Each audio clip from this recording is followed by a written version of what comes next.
We're here in Muleshoe, Texas, and we're talking with a young man. How do you like that?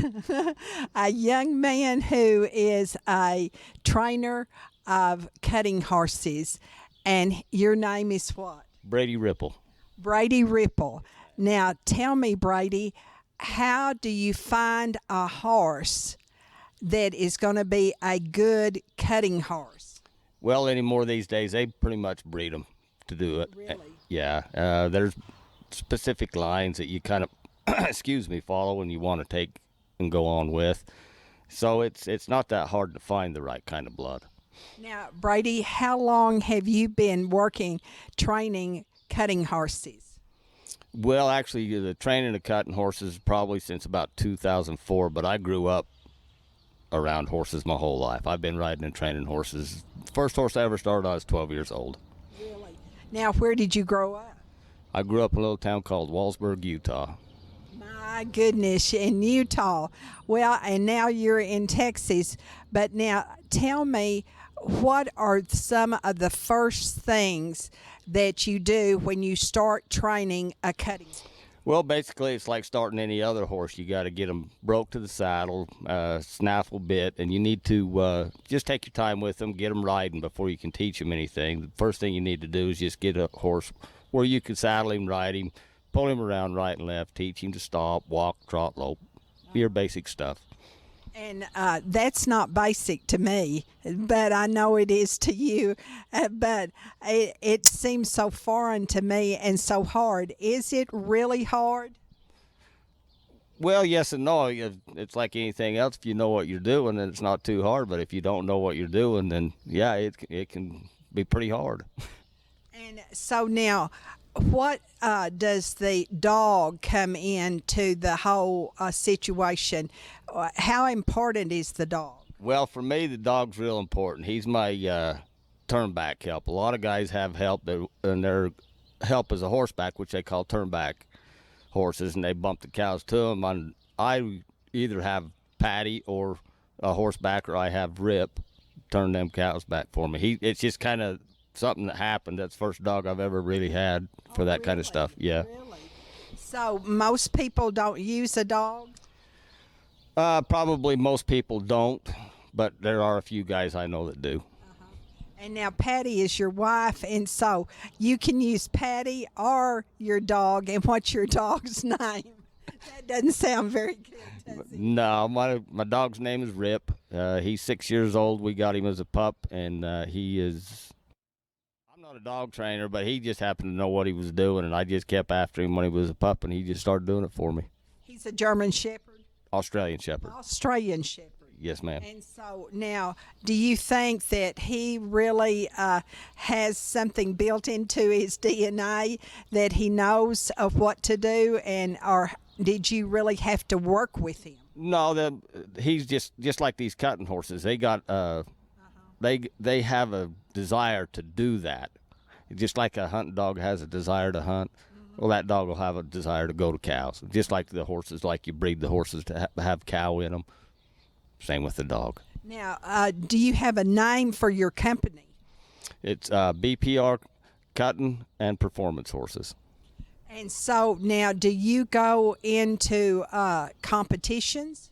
Yeah, we show the cutting horses, but we do train all kinds of horses: rope horses, barrel horses. We just starting colts, any kind of horse really that just riding horses, whatever anybody kind of wants. We ride everything. Now, how could someone get in touch with you? Well, you could call me at 940-372-6205, or you could get hold of Patty at 806-315-2427. Day or night or afternoon or morning or any Anytime. any day of the week. Probably better to call it in the mornings because we're wide awake. We get started pretty early and get to bed pretty early too. Okay, now what do you do on a daily basis? On a daily basis here, we just come in, we get the horses fed, the stalls cleaned, get to saddling horses, and depending on the day, we're either going to be working cattle or we'll work the flag. It just depends on what we think we need to do that day. Now, what do you mean, work the flag? Well, we have a mechanical flag. It's on a string, and it goes back and forth, kind of back and forth like a cow would go back and forth, except for it doesn't come at you. And what it basically does is it makes it so you can teach these horses to turn correctly, stop, draw, and turn with the flag, and it translates back to the cow. Okay, now you're just now getting a new horse.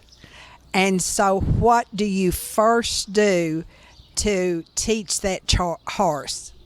The first thing we do first is we'll take 30 days and we will just get them broke to ride more than anything. Now, a lot of these horses are pretty easy to get going. And so after you get them broke to ride, now I've taken after 5 rides and put them on that flag and started to turn them right and left with that flag. And then it just depends on the horse. Some horses you may ride for a month before you'll put them on that flag. Just you want to get these horses pretty somewhat in your hand where you can pull them around and handle them, because you can't teach something that is not a little bit broke to begin with. Now, did Patty already know how to help you? No, me and Pat have been together for probably about, I'd say probably 9-10 years now, and she really didn't start to ride till she was with me. Really? No. She started riding, and I taught her how to ride a horse. And so now, your hand movements are really important. Can you sort of explain a little bit about your hand movements? Well, all you want to do on these colts, it's your hands and your legs. Your legs are just as important as your hands are. And as you pull these horses with your hands, you just want to get direction. And of course, if you're pulling back, you want to back up, kind of release and kick. You want to go forward. And at the same time you're doing that, you put your legs in certain positions on their body so they know which way to go. Because in the cutting horse deal, when it comes time to show, you throw your hand down. There's no reining. If you rein, that's a point against you. So you want these horses, as you're doing this, if you're showing a horse, you keep your hand down, but you can use your legs. So the legs are probably more important than your hand are in the cutting horse deal. Yes. You just want to put it all together so you have a finished product. Now, like on 3-year-old, 2-year-olds, 3-year-olds, even older horses, you're not going to come out here and just let them cut, and you're going to be schooling them the whole time. The only time you really ever put your hand down is in the show pen. But you want to make these horses be confident in your hands and your legs, so when you got to put your hand down and go in there to go show for all the chips, they know what to do, and it's not a thing. You don't teach a horse by teaching them to be afraid of you. You want them confident in what you're doing. So you just got to be consistent every day with the same thing. It's just like a human being. Practice makes perfect. Yep, it's just like if you're into sports, to play football, baseball, you just don't go out and play a baseball game every day. You practice, you exercise, and we do the same thing with these horses. We don't just come in here and cut cows or cut the flag.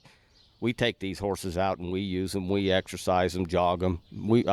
We keep our horses fit just like you would if they're athletes. They're just animal athletes. You're using 2 horses, and tell me how old they are and how long you've had them and their names.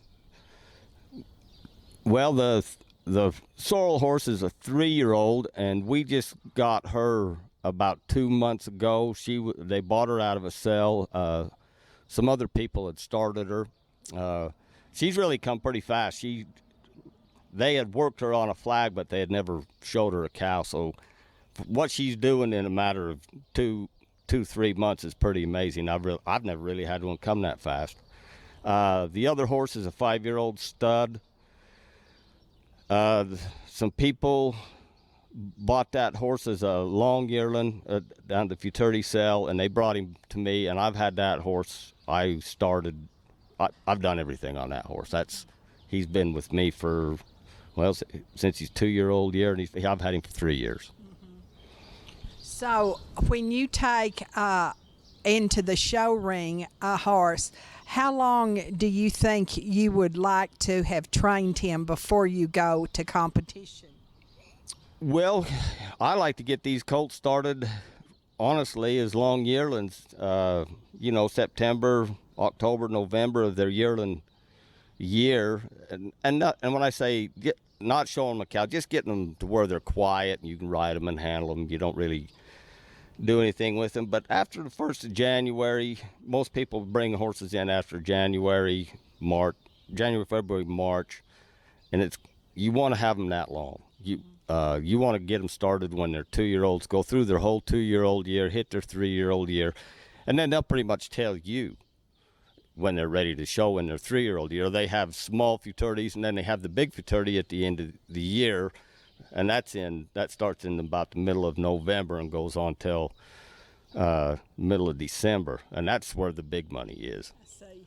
But I mean, they have smaller futurities all through, but then after their 3-year-old year, they have what they call limited aged events. They got weekend events, and I mean All kinds of yeah, things. I mean, you can go show them horses after their 3-year-old years the end of their 3-year-old year, and after is when you start showing them. Brady Ripple, tell us one more time how you can be contacted. The best way to get a hold of me is 940-372-6205. Thank you so much, and we're looking forward to seeing you demonstrate your do. All right, we'll see. Thank you.